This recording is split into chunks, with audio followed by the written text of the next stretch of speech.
Bonjour, je suis Émilie Bonnet, l'auteure des Héritiers de Salem, prix de l'imaginaire 2021 des éditions Nouvelle Plume, et je vais répondre aujourd'hui à quelques questions pour France Loisirs.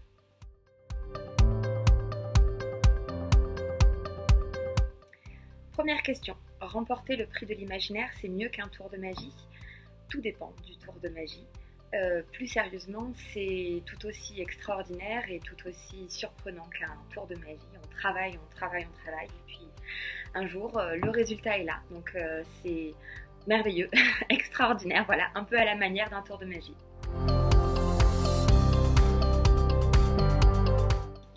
Quand je pense roman fantastique, je pense immédiatement à l'œuvre de Stephen King, que j'adore depuis très très longtemps et dont j'ai dévoré les romans, qui m'a vraiment donné les bases de cette littérature fantastique qui est à cheval entre l'horreur et l'extraordinaire finalement.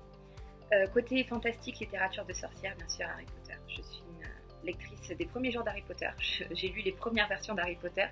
J'ai beaucoup apprécié l'univers que J.K. Rowling a su créer autour de cette histoire, autour de ses personnages, et la communauté aussi qu'elle a réussi à fédérer autour de son œuvre finalement. Maintenant, c'est presque aussi ordinaire lors d'une discussion entre amis de dire qu'on s'est inscrit à la salle de sport ou de dire que finalement on est Serpentard, quoi. Côté audiovisuel, j'ai dévoré récemment les nouvelles aventures de Sabrina, que je trouve très moderne en termes d'histoire de sorcière. Et l'œuvre, je pense, qui m'a le plus marqué côté sorcellerie, c'est Hocus Pocus. Un film des années 90 qui m'a terrifiée pendant des années. Pour moi, c'était vraiment la sorcière, les sorcières plutôt méchantes telles que les caractérise la société. Donc voilà, vraiment mes inconditionnels, je dirais, Harry Potter et Hocus Pocus.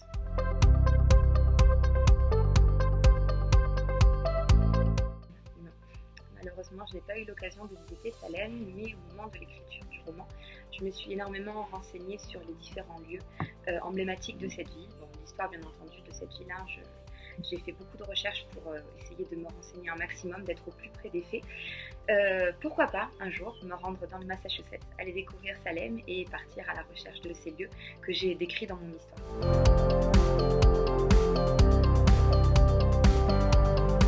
Oui, complètement.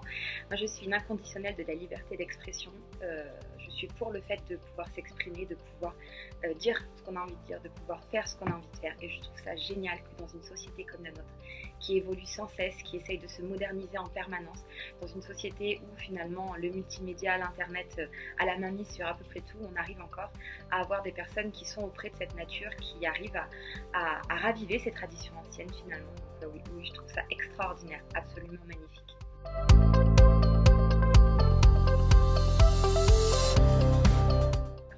Très très dur pour moi de répondre à cette question. Les sœurs Halliwell, c'est une bonne partie de mon enfance. J'ai été scotchée pendant plusieurs années devant la trilogie du samedi, devant mon petit écran de télé dans ma petite chambre d'ado. Tandis qu'Hermione Granger, c'est le personnage fort d'Harry Potter, moi qui adore Harry Potter. Je trouve que Hermione Granger a une telle évolution dans cette histoire. C'est l'un de mes personnages préférés avec Ron Weasley. Donc c'est très très très dur de répondre pour moi. Je vais plutôt dire sœurs Halliwell parce qu'elles ont une véritable valeur familiale qui est mise en avant dans leurs histoires. Elles sont très soudées et c'est quelque chose aussi que j'ai essayé de représenter dans l'histoire des héritiers de Salem.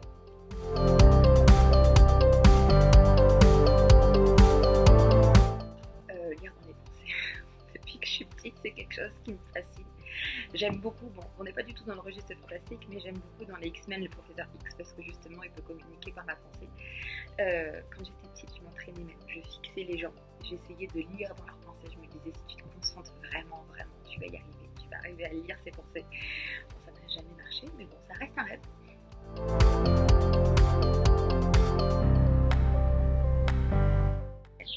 Je commencerai par dire que c'est certes une histoire de magie, mais ça va bien au-delà de ça. C'est surtout l'histoire d'une ville, c'est l'histoire d'une communauté qui est tiraillée entre des traditions anciennes et la nécessité de s'adapter à un monde moderne. C'est l'histoire d'adolescents qui vont essayer de trouver leur place dans ce monde qui n'est pas nécessairement fait pour eux. C'est une histoire de famille qui essaye de se reconstruire et qui essaye surtout de ne pas se laisser détruire.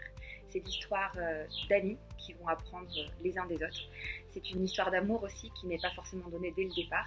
Et c'est une histoire, c'est l'histoire de Salem finalement. Voilà.